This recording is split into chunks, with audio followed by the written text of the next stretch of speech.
From NPR News, this is All Things Considered. I'm Alyssa Block. And I'm Robert Siegel. We're going to remember Nelson Mandela now by airing part of a documentary that we first broadcast back in 2004. It's called Mandela, an Audio History by Joe Richman and Sue Johnson of Radio Diaries. It tells the story of the struggle against apartheid through the voices of Mandela and the people who fought with and against him. The part we're going to hear now covers Mandela's treason trial. He was convicted and sentenced to serve life in prison on Robben Island. In the early 1960s, South Africa's white minority government hoped to crush the struggle for black rights. It banned the African National Congress. In response, the once peaceful movement against apartheid went underground. Facing a government crackdown, Mandela launched Umkhonto we Sizwe, a military wing of the ANC, and the armed struggle began. In 1962, Mandela was arrested and charged with high treason along with his collaborators. The Rivonia trial, as it came to be known, would turn Mandela into a symbol of the struggle against apartheid. A remarkable demonstration by a crowd of several hundred outside the courthouse in Pretoria.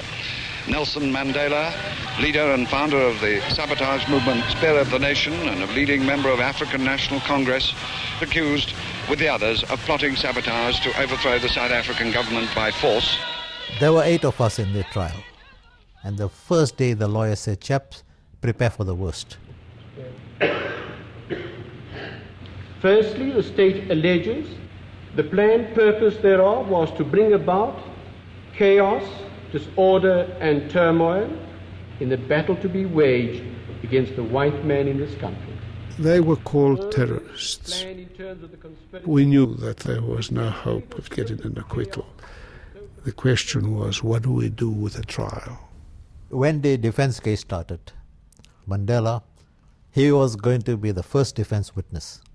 And the prosecution had prepared extensively to cross-examine Mandela and break him down. And they all got a shock when our lawyers announced that Mandela will not give evidence, but he'll make a statement from the dock.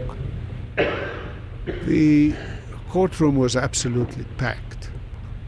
He stood up and he proceeded to deliver the speech. I have dedicated my life to this struggle of the African people. I know this sounds revolutionary to the white in this country because the majority of voters will be Africans. This makes the white man fear democracy. It was a 4-hour speech. And I have fought.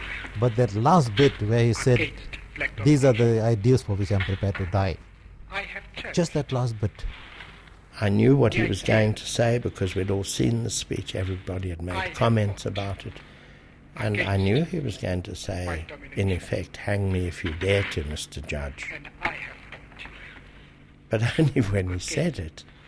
I have cherished the idea of a democratic and free society in which all persons will live together in harmony and with equal opportunities. It is an idea for which I hope to live for.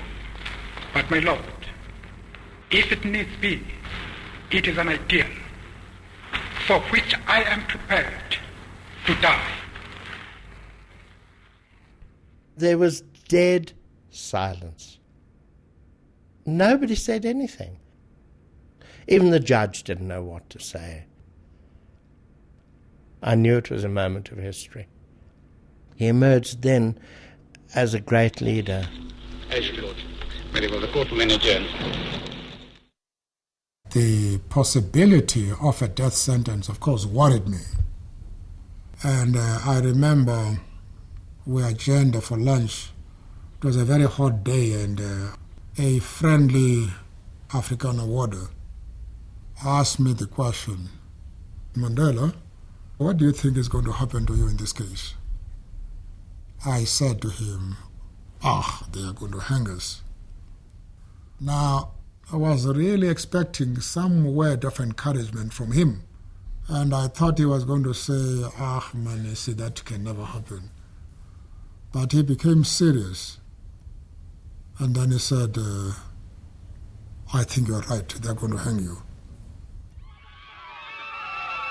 The next day, armed police massed in even greater force as Mr. Justice Devet was passing sentence. I am by no means convinced that the motive of the accused were as altruistic as they wish the court to believe.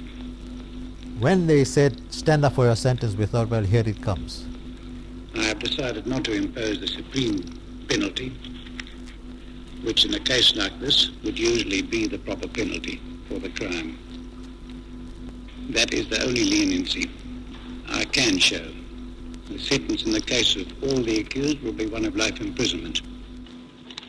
And we laughed. We turned to each other and laughed because we expected to be hanged.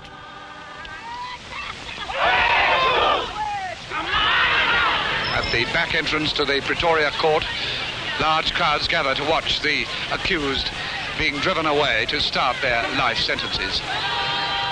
There have been growing protests from all over the world today at the sentence of life imprisonment passed in South Africa on this man, Nelson Mandela.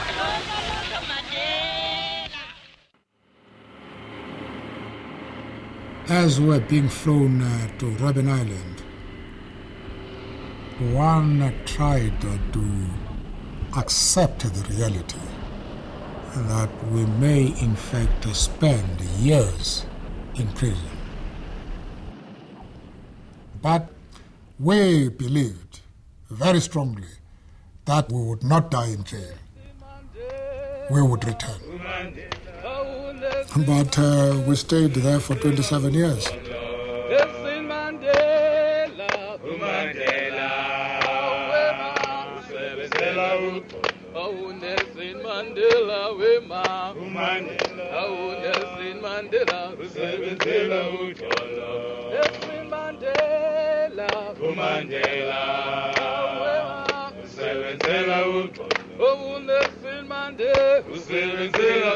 We've been listening to Mandela, an audio history, and the voices of Nelson Mandela, fellow defendants Ahmed Kathrada and Dennis Goldberg, and lawyer George Bezos.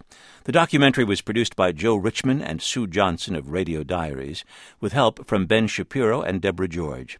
For more information about Mandela's life and legacy and the people you heard in this story, you can visit mandelahistory.org, and there's more coverage remembering Nelson Mandela at npr.org. This is NPR News.